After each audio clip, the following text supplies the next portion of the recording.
Every company is a little different in terms of what the product team, product management is responsible for. And you can tell they're not happy doing what they're doing. It may just not be a good fit when all is said and done, but I will always treat them with respect, help them find something else, and almost always get them into a different role in the company somewhere where they thrive. When you can help them get to the right spot, gosh, that's the most rewarding thing as a leader, is seeing people thrive and be successful, even if you have to put them in a different team or a different company. And the icing on the cake for me is that 1 year, 2 years later, I hear from those people with a thank you. What happens when you hand the product reins to someone who speaks fluent SaaS, knows AI like a native tongue, and balances billion-dollar strategies with bedtime stories? You get Brooke Huling, Chief Product Officer and powerhouse behind some of the smartest tech in the game. Today on the Executive Connect podcast, we're diving deep into product leadership from the C-suite, because building great software isn't just about the features, it's about the foresight. Welcome, Brooke. Hello, it's so good to be here. It's good to see you as always.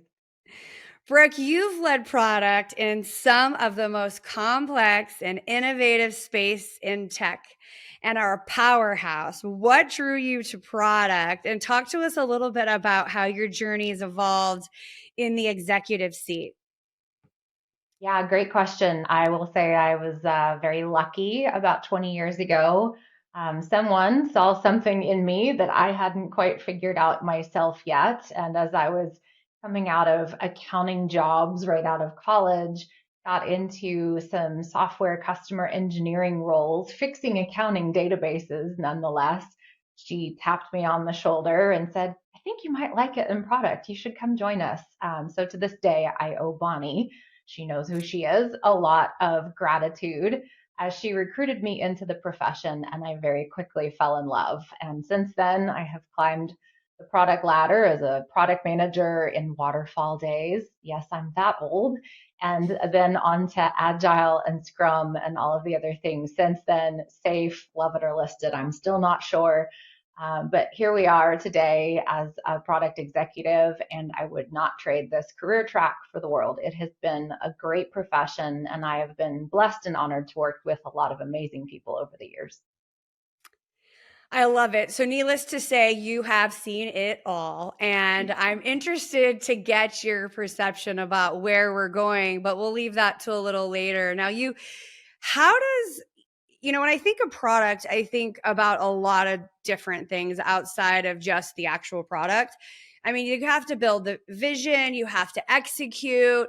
What does the marketing need? So it's so many things than the actual finished product. Talk to me a little bit about how you balance all of it to get something out to market that's actually working. There are some foundational building blocks. I am a true student of the pragmatic framework from many, many years ago, but I feel that that framework has really withstood the test of time. So I look at everything through the lens of the customer, doing voice of customer, looking at the experience, even doing secret shopper, depending on what type of technology we're talking about, understanding their pain points, and that you have to find a market need. I've never been a big believer in building platforms just for the sake of it or cool technology just for the heck of it. Finding those unmet market needs is really where you can energize a customer, you can put something in front of them, get great feedback from them, and then ultimately build something that all customers love and becomes something that will stand the test of time, which is very difficult to do these days in the software world, but really important that you build things that are durable and that make your customers happy. I love that. It's so true. Like, test of time is such a key word there. I think the other thing I think of that's difficult now is teams, like building and leading teams in the world of post COVID AI technology, where I kind of feel like the human element is starting to shift a lot as we lead and build teams. So, talk to me about your tips, tricks, secrets on how you're building a product organization that's high performing yet can collaborate with each other. Yeah, it depends on the company. So when I go into a new technology company, depending on size, it could be small in a startup phase, more mid-market, or even large enterprise, like some of the big names out there. It depends on the culture of the company first and foremost, and even what product is responsible for. Every company is a little different in terms of what the product team, product management is responsible for. It can be everything from the strategy of the entire company, the P&L, the financials, and the products, or it can be truly just the product and the technology. So depending on that, I then build the strategy, the teams, the culture around that so that there's really good congruence between what the company needs and what the team is built to do. All that said, it starts with the people. I am just a really big believer in having the best people, treating them well, building out really good teams who like to connect, like to have fun. I think every one of my direct reports over the last decade plus would tell you I love to have fun. I love to get them together. I know this is cliche according to LinkedIn memes, but I believe they are a part of my family. I treat them like that. We have a championship team in terms of how we build, how we think about delivering. We celebrate the failures safely, which really matters to people. They want to know that they can fail and that they're not going to be reprimanded publicly for it, but rather celebrated. And we do silly things like if we fail something or we get bad feedback on a customer test or doing some discovery, we actually do more to celebrate that failure than we would a success, which sounds funny, but that builds out psychological safety for people. And you mentioned COVID. In the post COVID world where we are now mostly remote, you have to work that much harder to build connection and give people purpose. So, more conversations, more frequent one on ones, even just a little Zoom happy hour. We get together at 4:30, depends on time zones, do a little fun game, virtual bingo, talk about summer vacations, whatever it takes to just break down those walls and recreate what used to be an in-person environment. You can do it virtually, just takes a little bit more elbow grease. Yeah, and there's something to be said about that because I don't know about you, but I feel like in the world today, we're so transactional. We show up to meetings and we run through the agenda. But what you're saying is you're really flipping that upside down and understanding how your people are doing, what's going on in their life. How can you support them? Okay, we made this mistake. Next time we're going to do that. And I think I don't think it's cliche, but I do agree with you. I think we spend so much time with our work families. If you hate the people you work with, it makes it really hard to love to come to work. So it Mhm. is and should be like a family. Does our family sometimes have some different and difficult conflict? Of course, but we work through it, we work past it, and we come together as a unit. And so I love that you mentioned that because I do think that in the world today, we often bring so much of and put that armor. I call it armor. We put our armor on at work and really just do what we're supposed to do. Don't talk about the us and who we are and what we want to do. So I love that you said that because I think there's so much um, wisdom in that as a leader when your people know you care, when you have to get stuff done or work longer hours or someone's out sick, everybody chips in to make it Yeah. work. Yeah, that's exactly right. I won't name names, but at any given moment, I could tell you who's going through fertility treatments, who's just had a sick parent, who's had a kid at daycare who just keeps coming home with more and more germs because, we've all been there. And for whatever reason, from age 2 to 5, they get sick like every 4 weeks. It's just really important to recognize the human element of being a leader and to key in on that first. I focus on that 90% more than I focus on the technology or the innovation or the P&L. And if you do that well, all of those other things seem to come much easier. It's not foolproof. There's still a lot of work that needs to be done across the business, but I spend a lot of time focusing on the people. And frankly, I expect the same as a leader myself from my leadership chain. It's really important to me that that is a foundational part of the culture. And that's a testament to you as a leader. I think you're making people feel safe to be vulnerable enough to share something as vulnerable as fertility treatments and you're giving them space to have bad days and to their hormones are all over the place. And so you're creating loyal, hardworking people, and retaining people in a world that people stay what, like 1 or 2 years and we're off to the next job. And so, keeping people happy is key, Yeah. um, for your desk too, because you have to start over and train again, right? We got to Oh my gosh. retrain. Yeah. Oh, so tough. This episode sponsor is a couple I absolutely love, David and Alexis Kiwi. They help power couples be successful at home just like they are at work. If you're crushing it in the business world but quietly disconnected from your spouse, you're not alone. Check them out at davidandalexiskiwi.org. They have spent years creating a simple tool set that will help you save your marriage. Don't forget to use code EXECUTIVE1 to save $500 off their 6-week coaching program. davidandalexiskiwi.org, code EXECUTIVE1. Now, I know you've worked across many different ed tech, AI. How do you, I think innovation is such, I love that word. I don't know, maybe it's just me. I think companies now are trying to always innovate and bigger and better. How do you keep like innovation grounded in like real world today versus, we're innovating for the sake of innovating when it may not even be legit, a few years down the way. So how do you really Mhm. keep things grounded in a world that's changing, so quickly? Yeah, I'll give you a little sneak peek into my day to day. It starts with my own ability to learn. I really take some of the latest innovation very seriously. I've been playing with different AI tools now for longer than anyone knew that GPT was the thing. And let's be honest, Clippy was the original chatbot back for those of us that are old enough to remember Clippy. So this has been happening for a long time. The pace has significantly increased. And so what I do every day is I go put my hands physically on one of those tools.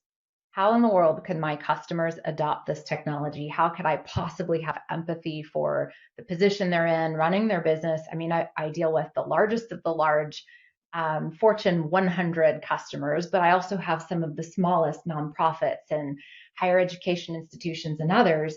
If they're struggling to even understand the concept of what's going on in the market today, which most of them are, then I have to feel that just like they do. So I try the tools. I find that most of them do not do what they say, that the hype is exactly that. There's a lot of hype. And when you survey those customers and you do other things to connect with them, you find that most of them are terrified of this new frontier. And so while as a techie, I am embracing it and I love it, and I'm pushing my team to do more with AI, do more faster, incorporate really good AI technology into our products and tooling, I have the majority of my customers who are not ready yet. So how do I get them ready? I do it myself. I put my hands on it. I play with it. I see what's scary. I see what's difficult to use. And then I make sure that as we're building out a strategy that we factor that into how we market, how we message, how we even roll out the new capabilities so that they feel safe and they trust the technology and that we're giving them transparency as they start to use these new things when we put them in their hands. Yeah, I think that's also such a good nugget, of getting into a place where, I think the higher we go up in our career and as we ascend, the more we lose kind of the building of the things, the checking out of the things, because we trust our team and our people. And I love that you said that, because there's something to be said about getting in and seeing what the customers see and having that independent lens and working through it with them. I love that you said that. I think it's um, so true, is going down to the lower levels. I think I forget what that show was, like where the CEO hides and pretends like they're a customer. Oh, Like what undercover boss. under Absolutely. undercover boss, that's the one. And it's amazing how much those CEOs learned about their business once they went in with a totally different independent lens. I love, it's like a day in the shoes of somebody else's role. There's so much to take away from that. um let's talk about Pressure. I feel like as it relates to the C suite, CEO, CPO, CIOs, it is a lot of pressure to produce, not only produce, but keep up, make revenue, keep the teams moving. Talk to me a little bit about how you stay grounded and in high pressure worlds of product. I know there's high pressure to get it out at a certain time, make sure it works. There's tons of pressure. So, how do you stay grounded, and what advice would you give to leaders that are aspiring to be a CPO on how to do that? That's one of my favorite topics. So I'll give you a couple of anecdotes and things that I've done over the years. It is high stress. It's extremely high pressure. And on any given day, there's someone who's not happy with you. It could be your boss, it could be your spouse, it could be your direct reports. It really just depends. And so you just have to know that going in, that you're never going to make everyone happy every single day. You're also not getting your to-do list done. Don't even think about it, nor should you. You're going to have to make strategic trade-off choices all day, every day, and in micro increments, because now we like to do 15-minute meetings so you can fit more of them in. I'm not sure that's great for our world either, but nonetheless, I think about things when it comes to the pressure. I think about the seven basic human needs. I went through a coaching program many years ago that served me well. I even coach my own teams on this very practice. But the Maslow's hierarchy of needs, seven basic human needs, call it what you want, those seven things are foundational for all human happiness. I can rattle them off, but they're esteem, purpose, connection, health, leisure, feeling like you have security and autonomy. And those seven things, when any one of them is really out of balance, you will feel it and it will show up at work. It will show up in how you're handling the stress and the pressure. So I spend a lot of time myself reflecting on which one of those is out of alignment. So if I haven't called my mom in a long time and I'm just kind of feeling off or things at work are bothering me, I will go for a walk that night and I will call my mom or I will talk to her while I'm sitting at the baseball practice parking lot waiting for the 2 hour practice to end. And inevitably, somehow that phone call will make me feel more in balance. And now I show up the next day feeling that way. And it sounds so simple, but in reality, those seven things make all the difference. If somebody has removed or reduced your autonomy and you just feel like you're off and you're not happy, that could be why. If you are in an environment where there isn't as much security as you need to feel comfortable, which doesn't necessarily mean money, it can mean a lot of things. Those things really have an impact. So I'm very careful to keep an eye on those seven things. I know which three really matter to me more than the rest. I know that having health makes all the difference as well. I tell my teams all the time, stop canceling your doctor's appointments. Not only are you putting yourself at risk, it adds more stress to your life because you know you canceled that appointment and now you're wondering what's lurking when you go 6 weeks, 8 weeks, 12 weeks later to finally catch up to your appointments. So those things sound so simple, but they really do make a very big difference in how you show up every day, in how your team views you. If they see you prioritizing those things, they themselves will do the same. And now, when we have to have tough revenue conversations, or we have to work a little harder on a project, or we're behind on something, suddenly everybody is more equipped to have those healthy discussions because they're in a good headspace because all this other stuff is handled instead of it all kind of oozing in and really messing up the culture while also distracting people. Yeah, and you said another nugget that you hinted around to it. I think as a busy person in multipliers, and you hinted a bit of it. So instead of doing things, one at a time, or like you were saying, you had to get your child to practice, so that was something you had to do, but you were also able to do another thing during it. So a lot of times I like to try to do, like you just said, catch up with my girlfriends while I'm also exercising. So I'm, getting in shape, and then calling my parents on the way to exercise or calling them on the way back. So also thinking, like you were saying, in multipliers, like what can you do that you need to do, like in between leaving work and going home, can you make a quick phone call to your parents? Or, can you, stop and just have a breathe? Like, I know there's been a couple times personally, I pulled over on the side of the road just to have a 5-minute breath of like, woo, Uh-huh. I don't got to do anything. I just got to breathe. And so sometimes it's just these simple, like you were saying, resets that help us clear our minds. And I say this a lot to my kids. I have all these tabs open in my brain every day for each child, for my husband, for my job, for my podcast, for my Mhm. friends. And sometimes I'm one of those people, Brooke, that keeps all my tabs open, and I move them closer to, like, and then I X them when I finish them. So same thing in my brain. I clear a tab. Okay, check. I checked on mom. Clear a tab. I went to my doctor visit. Okay, clear a tab. I exercised this week. Yeah, for me.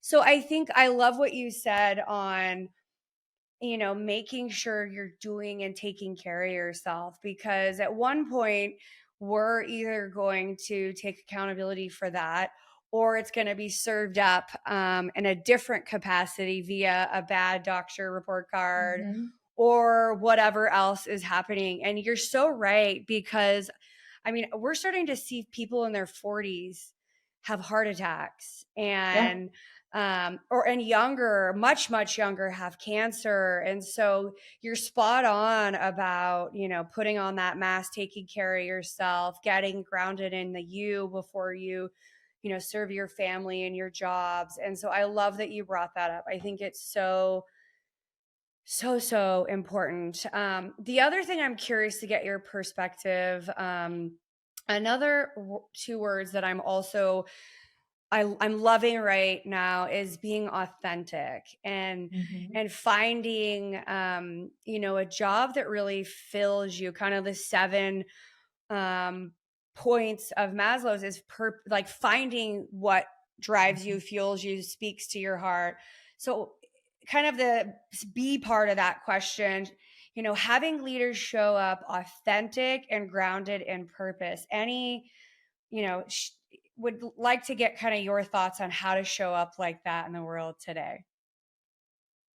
Yeah, well, and it starts with, gosh, it's a lot harder over camera than it is when you're in person, right? First and foremost. So for me, authenticity, and then I have lots of tools from many years and coaches and other things, but authenticity starts for me with trust. Like if there's no foundational trust, no one's going to show up in an authentic way. So long time ago, I fell in love with the five dysfunctions of the team. Huge fan of that book. Yes, it's a leadership fable and it's a very old tool at this point, but it's an easy read and you can't go wrong by adding more tools to your tool belt. So I start with trust. And from there, we kind of move into vulnerability, authenticity. I mean, once you finally get that type of structure and culture in place, and I call it a structure because people are not used to this. They're not used to their CPO coming in and saying, "Did you go to the doctor this week?"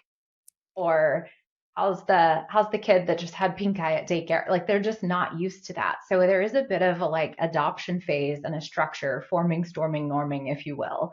And after 6 to 9 months, sometimes 12, depending on where everyone's located, you should be able to sit back and look at the culture that you have built across your organization and go, wow, that is completely different than the day I got here. And you should have some feedback points. And yes, we have engagement surveys and those kinds of things, but they're not great at measuring these types of things. They're very high level, superficial. If you really want to know, have a person on your team. So I always have kind of a trusted advisor, a portfolio manager, if you will, who is my right hand, helping me transform the organization, roll out new culture, those kinds of things. I will have that person go and sit and do roundtables with each small group of leaders across my organization to pulse check. How are they feeling?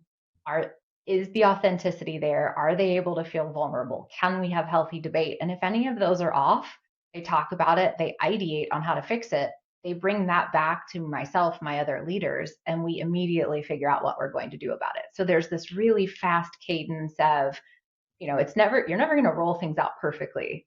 And the people and the culture and the company and what you're trying to achieve are always going to be a little bit different. So you have to take that into account. And just like we develop software, we iterate, we take feedback, we gather more data, and we iterate. So while that applies to how we build software and technology, it applies equally to how we build the culture of an organization. Are you someone with a demanding job but tired of the 9 to 5 grind? What if you could build a profitable side hustle without sacrificing your full time career? Our new partner, Book Profits, can show you how to turn your limited free time into a thriving online business. Learn how to find, sell, and profit from used books all on your schedule from the comfort of your own home. Not crazy tech skills needed and no major upfront investment, just simple strategies that fit into your busy lifestyle. Visit the URL on the screen for a free training today and learn more.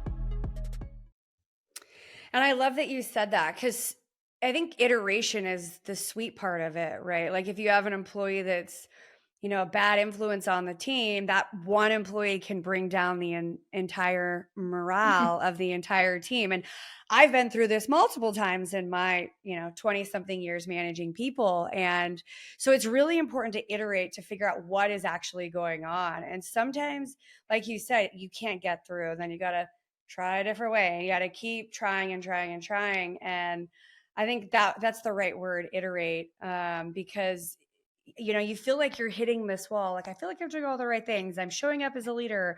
I'm asking all the right questions. I'm not getting anywhere, but I think you have the right idea, is just continue to iterate until you solve it. And sometimes you might not be able to, and you're going to have to manage the person out, or help them manage them out, of the organization. I'm thinking about the negative side of things, a little bit here, switching.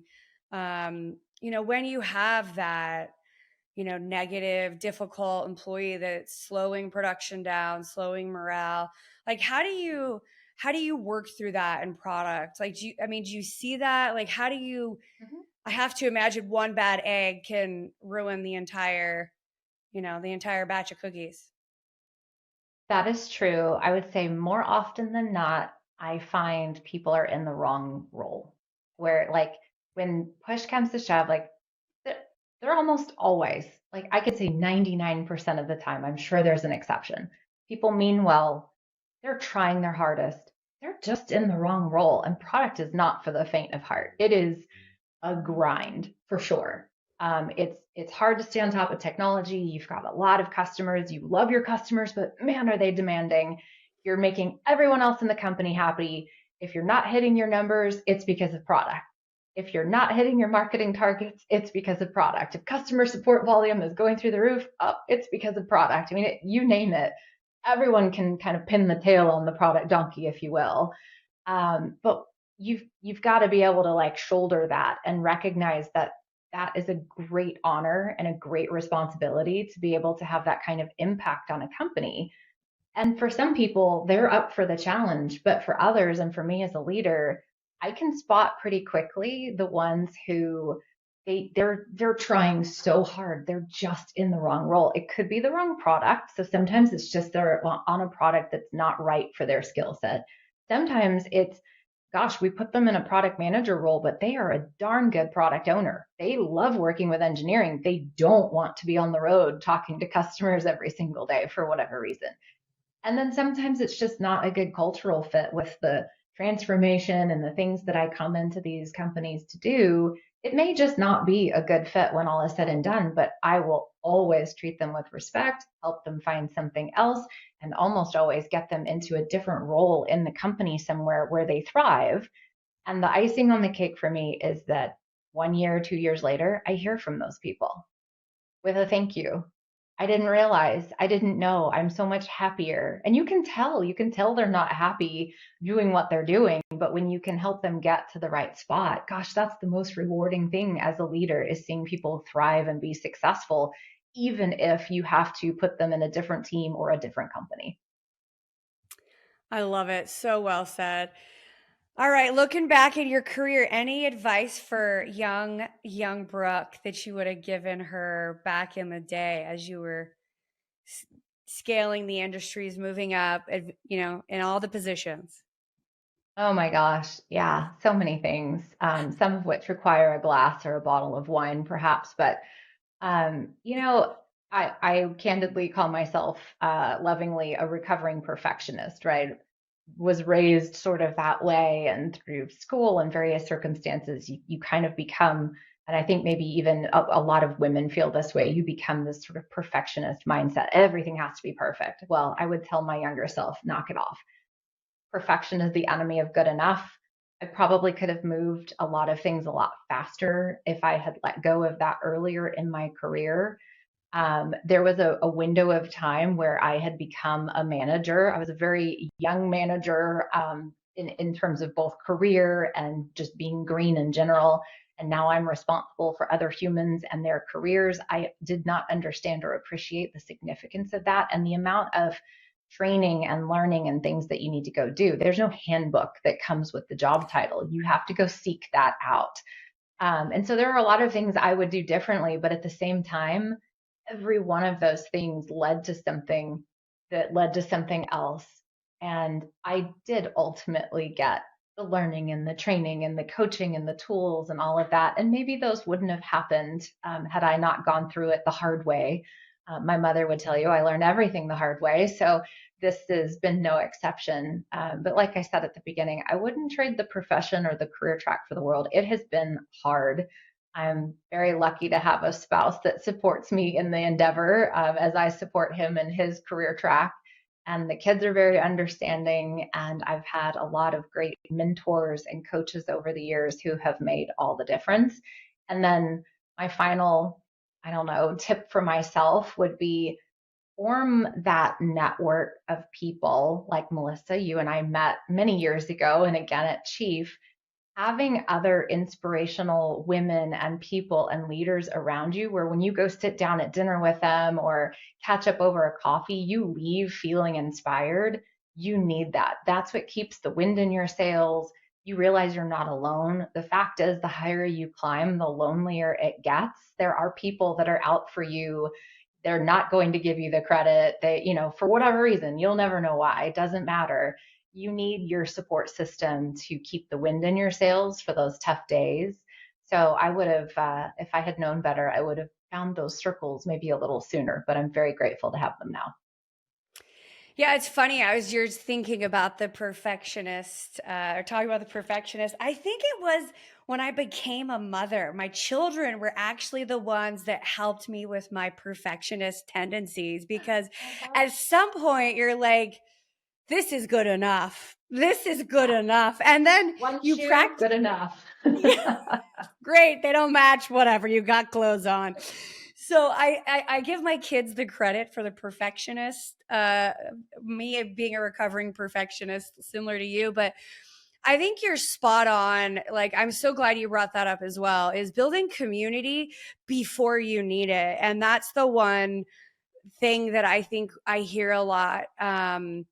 These days is and from a lot of senior women or senior leaders or mentors, that people ask them in a transactional way before they have the relationship. So relationships are two-way streets. Both people have to be, working on the relationship. And I love that you said that, because investing in those relationships, I would say those are some of the most important things I have in my life. Like, if I could, the money comes and goes, the experiences comes and go, the jobs come and go, but the joy really is in those relationships and the Yeah. experiences we have and we make with the people we love. And like you, I feel like I've been so blessed with an army of women like you and others that are just rad all around, and I'm lucky to have them. So thank you for sharing that.